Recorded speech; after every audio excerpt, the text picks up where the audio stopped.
What's up everyone, it's ENDYMION, and there's a lot to get to, from the Hollywood exodus currently purging the entire industry of wokeness, to older video games consuming the majority of player retention across the world. We also have rumors claiming that Suicide Squad will be dead and gone sooner than you think. And Star Wars Outlaws community manager is exposed for being racist, and Sweet Baby's producer hates Stellar Blade. So let's start with Suicide Squad and all the gaming stuff first. From bounding into comics, we have this article titled, Rumor Suicide Squad Kill the Justice League Leak Reveals Upcoming DLC Characters. Suggests live service support coming to an end in early 2025. These rumors come from a Twitter account from Miller Ross, who's an individual that has accurately leaked pretty much everything conceivable when it comes to Suicide Squad. Every story beat, post-game launch plans, he's leaked everything accurately. He says the next playable character after Joker is Mrs. Freeze. Yes, Mr. Freeze's wife Nora will be playable because of course we can't have too many straight white men to play as, I guess. But if the first season is anything to go by, the entire game is dead on arrival already. Joker's season was considered terrible and a complete waste of time for players across the board. There was barely any story besides a motion comic, and no new missions whatsoever if you can believe it. You just ran around an Elseworlds map doing the same stuff you already did. You also couldn't play as Joker until you got to a certain rank or spent real money, so basically every season is more so going to be a glorified ad sponsorship to make you pay real money to play a different character to do the same crap anyway. Well, according to Miller Ross, who again accurately leaked everything, Warner Bros. Is not happy with Suicide Squad whatsoever. And its failure is evident, and they plan to release whatever content they have in the pipeline, which apparently ends with Deathstroke being playable in Season 4, and then they will cease all operations on the game. Season 4 will launch in January 2025, which means Warner Bros. Will cut off all support to Suicide Squad less than a year after release, since the game did come out in February. Which means Suicide Squad has officially done worse and lasted even less than Marvel's The Avengers did, if you can believe it. But this is what is happening to a lot of newly released games, especially the live service ones. Well, that is unless your name is Helldivers 2, of course. Besides that, pretty much it's becoming harder than ever before to actually gain an audience. Why is that? Of course, it could be because the gaming landscape is heavily saturated and people have less time than usual to actually enjoy the games they play while balancing everything else in life. Believe me, I know that feeling. I've been playing games less with every passing year, little by little. I still do try to play what I want, but even I gotta admit that real life tends to get in the way of gaming more often than not. It did take me an entire month to platinum Final Fantasy VII Rebirth, but that's what being an adult is, I guess. This brings me to this article from Mobile Syrup titled 60% of games played in 2023 were at least 6 years old. This article is referencing another from website Newzoo, and it highlights how players are increasingly not engaging with many new products as before. Apparently, only 66 games made up around 80% of total playtime in 2023, if you can believe it. That's genuinely insane. That's across all platforms and players, by the way. 80% of us, man, that's wild.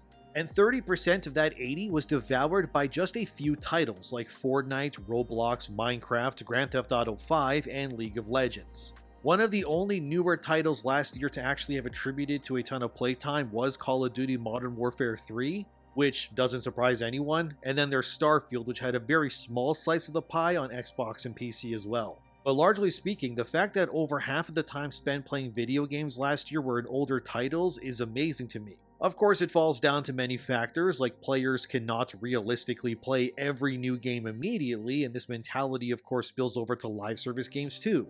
How many times has your friend or something told you, oh, you gotta try this live service game, and you never do?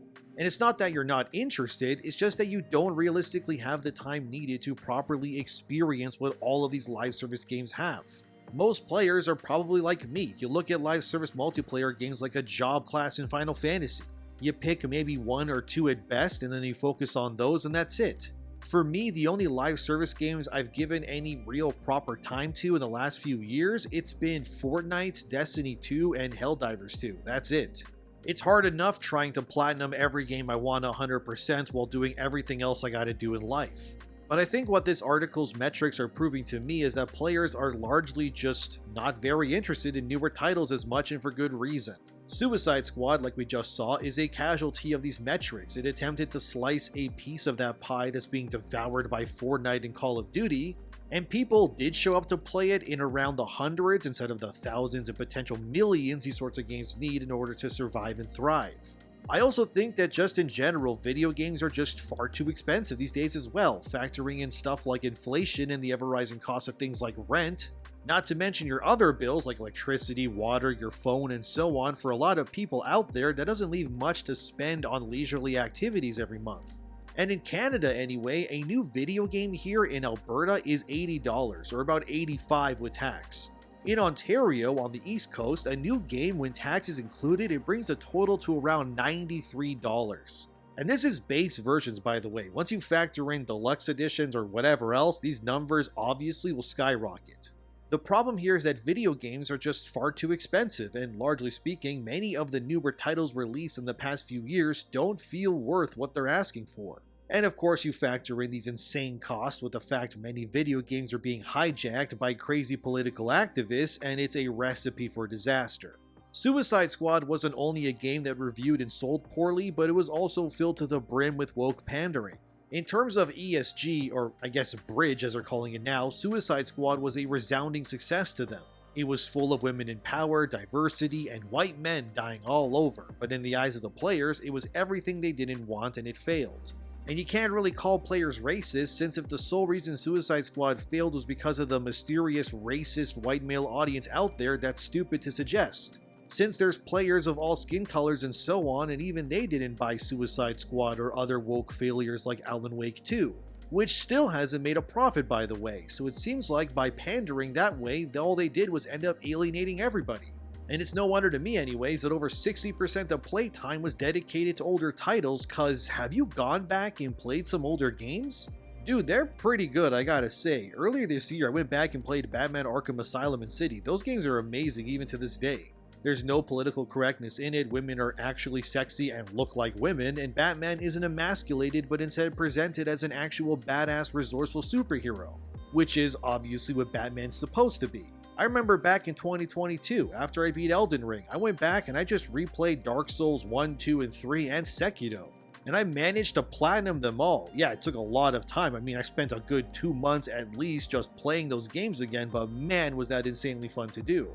Because yet again, I was playing titles that I already owned, so obviously I was saving money of course, but they're just awesome to go through and enjoy again.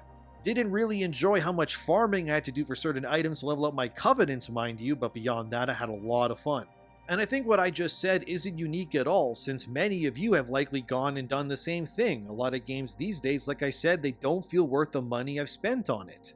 And if it's not the quality, it's the messaging that brings the entire experience down. In 2021, I remember when BioWare released the Mass Effect Legendary Edition with all 3 games remastered.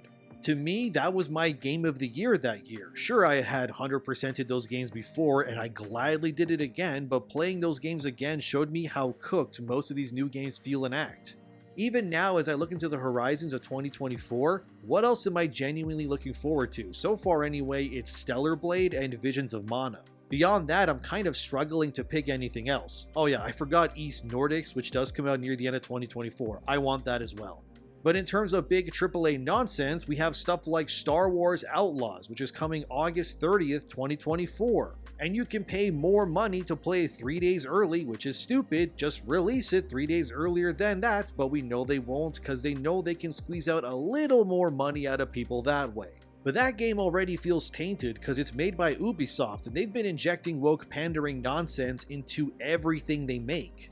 I remember when I played Far Cry 6, which feels like an eternity ago, but that game was eye-rolling to say the least. Every good guy in a position of power was a woman, every bad guy was a man besides one evil woman, and every good male character that was in a position of power ends up dying and then gets replaced by a woman. It was Horizon Forbidden West all over again, these games that subtly push their messages hoping that you don't see it. Seriously, go look at Horizon Forbidden West and tell me how many men in positions of power are there compared to women. Besides the one chieftain guy, pretty much every captain or high-ranking official in that game is a woman. You ain't slick, Guerrilla Games, we see what you're doing, and same goes for Ubisoft. And Star Wars Outlaws, by the way, had their community manager deactivate their account after tweets were found of them saying that they hate white male players. She said things like, "This is shameful behavior, proof that we can't make the games industry a safe and inclusive space when the higher-ups don't understand the importance of diversity and are all middle-aged white guys. I can't imagine many women wanting to play this game. It doesn't help it was developed by an all-white male team either.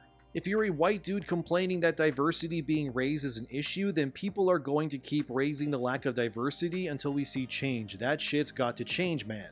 I was put off with the main character you play as being a white male. I'd have picked it up straight away if I could have been a female, I think. I want to be badass like Rey. And of course this one where Star Wars Outlaws community manager complained that Days Gone was too white, where she said, "I'm enjoying playing Days Gone, but at the same time the lack of diversity really upsets me." Someone then says, "Know what you mean, it's a real love-hate story." Then the community manager said, "Like even the camps are full of white people." And later on in another thread she would say things like, "Yay, diversity finally, no more middle-aged white men." And of course this one where she says, "Ooh, that looks painful, you cracker, be safe." The amount of white male hate these community managers have is insane, and the fact that these companies keep these people employed and even encourage it is even worse.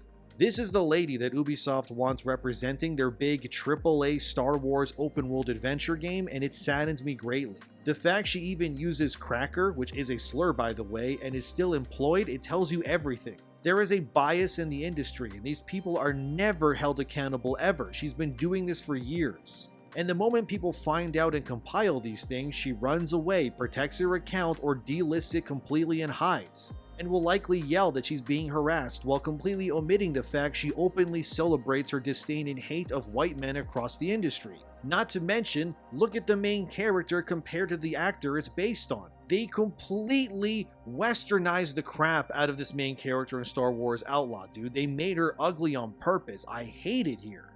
Ubisoft is insane if they think this won't damage their potential sales and companies. They need to stop hiring these racist individuals to be the leaders of their communities. This person is supposed to bring people together, yet like always, all they're really good at is driving people apart. And this is just another self-sabotaging, nonsensical push by these sorts of people. There's far too many activists in the industry, and they're killing everything good about the games that do come out. Now when I look at Outlaws, I see a game that likely employs people who hate me for things I can't change. And a community manager who thinks I'm subhuman because I have white skin and male parts. Now I don't even want to play Outlaws or support it, and that's the problem here. The activism of these people in video games is just driving a wedge, and again, it's no wonder because of this that 60% of playtime is now older games. Because why do I want to spend $85 Canadian on Star Wars Outlaw knowing that the people who made it hate me? If Ubisoft were to clarify and maybe get rid of that community manager who hates the audience, that would be a lot of goodwill in the long run. But as it stands, I'm good. Plus, looking at Outlaws, it's yet again a strong female character where every evil person is of course a straight white male. So far anyway, of course, we don't know the whole story yet. But it's becoming tiring and boring to see it happen time and again. At least Star Wars Jedi Fallen Order did something different and had a woman of color as the main villain. I'm tired of seeing the same bad guy archetype in literally everything that comes out of Western studios. We get it, activist game devs, you hate white men, but we can just not buy these things and then they will just cease to exist. Take for example that movie The American Society of Magical You-Know-What, which only made $2.4 million at the global box office and was a complete failure in every way. And I'm glad it failed because it was a movie that used white tears as an actual plot device and was incredibly racist. The entire concept was terrible and I'm glad it bombed, and the failure of this movie is proof that audiences have the power in the end. Just don't open your wallets and then watch these projects squirm and die painfully as they fade into obscurity and lose money and relevancy. Suicide Squad is of course another example, and while Star Wars Outlaw is obviously a big IP game, unless Ubisoft rectifies their anti-white male stance with their community manager and messaging, yeah, I'm good, no thanks. Besides, it's an Ubisoft game. These things go on sale within minutes of releasing anyway. If there's any game company out there whose games lose value at obscenely fast rates, it's Ubisoft. Any game they make, just wait a month and it's half off. It never fails ever. I would speak more on Ubisoft, but unfortunately, you have to buy the gold edition of this YouTube video to unlock it, so I'll just keep moving on to the next story. Sweet Baby is obviously one of the big reasons why everything sucks, and their producer over there has some words about Stellar Blade. Obviously, don't harass this person, they work for Sweet Baby, so they probably have brain damage already as is. Anyway, their name is Maria, and they really don't like Stellar Blade. Here's what they said in regards to the game, and they reference Khalif Adams, who, if you don't know, he's the guy that accused Grums and everyone who supports Gamergate 2 of DDoSing Compulsion Games' website, when there was absolutely zero evidence of it ever happening. His internet probably crapped out and the voices in his head went crazy. Anyway, Maria from Sweet Bing Bong Baby said, "Part of the difference is there is an evident mutual understanding from Khalif Adams of how sexualized women in games make real women feel both objectified and or empowered. Of course though, it's person specific. All I'm trying to say is there is a way to appreciate a character and express how hot a character is without being weird about it. And part of that is recognizing the power imbalance and privilege that exists for different genders' identities in the real world. Of course, leave it to a producer from the Stinky Baby to immediately look at Stellar Blade and decide to throw their insane mentality at it. They can't just see a beautiful woman in a video game, there has to be an issue with it because it doesn't conform to their ideals. And again, notice how in the second part, Maria compares Stellar Blade to what she calls the real world. Here's my question to Maria, and anyone who shares her opinion. Why does Stellar Blade need to adhere to the concepts of the real world exactly? It's a video game. I don't remember anywhere in the world people having the ability to magically Sailor Moon their clothing onto their body as they enter a battlefield. Or anywhere on planet Earth where you can fight squid aliens from space with a robot sword while rushing the beach like you're in Normandy. Maybe I missed that part of history class, but I don't know, man. I guess I'm able to separate the real world from video games because last time I checked, video games aren't real. And actually, the most fun I've had with video games has almost always been because they don't adhere to the real world. In Donkey Kong Country, I get to play as a big monkey with a tie around his neck slapping crocodiles and barrels. Unless I'm stupid, which I am, but I don't think I've ever seen a monkey wearing a tie power bombing crocodiles in real life before. You also got stuff like Destiny, where you can shoot ice and electricity from your hands while you shoot aliens. I'm not really interested in what the random aliens I'm Uber eating my bullets into their brain think about the presidential election or something. I also don't really look at any game I've played ever and think, why doesn't this adhere to the real world? Probably because I'm someone who hasn't drank the Kool-Aid like the rest of them, and Stellar Blade doesn't need to adhere to anything in the real world. And funnily enough, the only thing it retains from the real world is the model for Eve herself, which is actually the biggest reason why woke weirdos hate Stellar Blade to begin with. Yeah, Eve is based on a Korean supermodel who looks like a goddess. I mean, we can debate all we want, but she's real, dude. And I mean, beyond that, everything else is fake because it's a video game. Eve can rest at camps and heal all of her wounds instantly. Yeah, that's not very realistic, but I also don't exactly want to wait actual days worth of real time for Eve to heal her wounds so I can keep playing. I also don't think in real life I could physically kill a big alien monster with a gooch for a face, but Eve can because she's a video game character, and that's cool because again, it's not real. Can we stop applying real life nonsense like this to games that are clearly not inspired by real life things to begin with? I love Final Fantasy XVI a lot, but unfortunately in real life I can't scream autistically and suddenly transform into a building-sized kaiju and burn my enemies. Believe me, that would be dope if I could, but it's not real. However, in video games I can live that reality, so that's awesome. But I really dislike how these people hate on games that don't bend to their will. Remember when IGN France and Stellar Blade was made by people who've never seen a woman before? Yet recently Shift Up, the devs behind Stellar Blade, released a photo of their dev team. And look at all the women on the team, so I guess IGN France is saying even the women who work there have never seen or touched a woman. Very cool. And the fact this sort of behavior is normalized and encouraged, including CMs like Shauna Jones, who works on Star Wars Outlaws, who openly hates white players, is also ridiculous. Thankfully, it is becoming harder for woke individuals to find work, as seen in this article from The Hollywood Reporter titled, "I'm Scared Why It's a Brutal Time to Be a TV Writer. The end of peak TV has ushered in an era of contraction with fewer buyers, farewell the CW, and fierce competition for the few shows that are staffing. People are in total survival mode." What this article is stating is that many writers and even showrunners in Hollywood are having an insanely hard time finding work. Apparently, the studios are refusing over 90% of the pitches thrown their way and are only approving things that they believe will be surefire hits. This just means that Hollywood may actually be finally listening to fans and will not keep pumping out garbage like they have in previous years. One of the points of many of the writers interviewed here is that there is not many openings to learn the ropes. And certain networks like the CW, which has basically been annihilated and all their shows have ended pretty much, doesn't really have a foothold anymore. And that network was a good way for new writers to get into the industry, but if you watch the CW, their writing was garbage and the two things are obviously connected. Hollywood is apparently only banking on surefire talents and the more seasoned writers, meaning the writers' rooms are smaller and harder to get into. This means writer rooms like She-Hulk Season 1 are going to quickly become a thing of the past, which thank God for that at least. One writer interviewed with Shannon Corbeil, who was a finalist of the Disney TV Writing Fellowship, who said, "The staffing positions available are going to more seasoned writers and the pilots that are being purchased are being bought from proven writers." She says this like that's a problem. So you're telling me only shows made by people who actually know what they're doing are going to be made?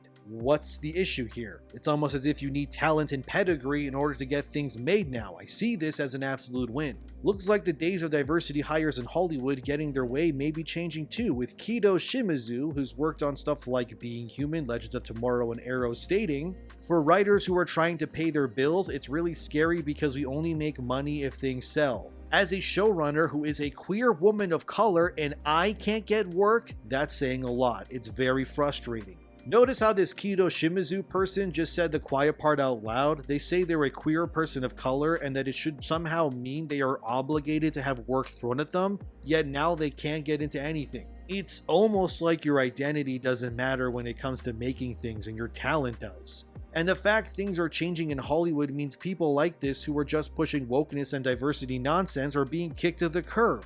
I'm not saying queer people shouldn't work in TV. I don't care who writes what as long as the writing is great. But the truth is, based on what this Kido Shimizu person worked on, like Arrow and Legends, I mean, those shows were written like absolute garbage at times. And it's not surprising all the shows this Kido Shimizu person worked on were all CW productions as well.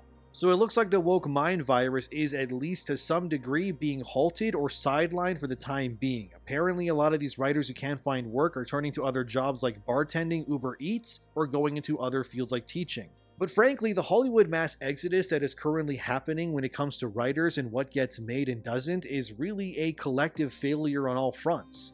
They had the opportunity to make content that could usher in a new era. The ESG money was cheap and easy to get, so studios hired all of these people who likely wouldn't have these opportunities if not for that need for pandering.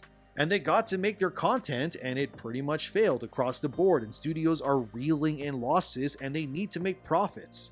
So they tried it the woke way, it didn't work clearly, so studios are now going in a different direction. And ultimately what's happening in Hollywood is of their own making, because this wouldn't have happened if they made great content that resonated with people, but they didn't, clearly. I can only hope that the games industry takes a page out of Hollywood here and applies the same level of purge as well. Because movies have shown that when you do things like this and push it, nothing works, and video games of course take longer to make, so the changes also take longer as well to come into effect. And I think while we may not see it immediately, we will eventually see a similar exodus in gaming as well. Technically, we already did see it somewhat a bit with all the mass layoffs, but that was mostly done because the live service bubble had burst across the board. And a lot of these employees who were working on live service offerings got laid off in the process. However, when it comes to the games industry, the woke is so deep at this point, it's like a bunch of mini Disneys all over, and I think of things like the magical society of whatever movie failing, or these community managers running and hiding like cockroaches when you shine a light on them, things are clearly changing. Things like Stellar Blade will change the industry, although I think the resistance towards it is going to be insane of course as well. I should also let you know that in the coming week in a bit, there's apparently going to be some big pro-Sweet Baby anti-Gamergate content being pushed from various areas of the games industry. So just keep a heads up and look out for that. I have heard this from a very credible source, believe me. And we may also hear from Alyssa Mercanti of Kotaku soon as well. Remember, around a month ago, she was looking for dirt on YouTubers like Melanie Mack. So I think we're about to see some major pushback from the games industry in the next coming week or two, so stay tuned for that and keep vigilant. We can change this industry and they can throw whatever they want at us, it won't stop it. As always, thank you for watching and let me know what you think as always too. Like, subscribe, and share the video, and thanks to my patrons as always too. Have a wonderful day, and I'll see you in the next one.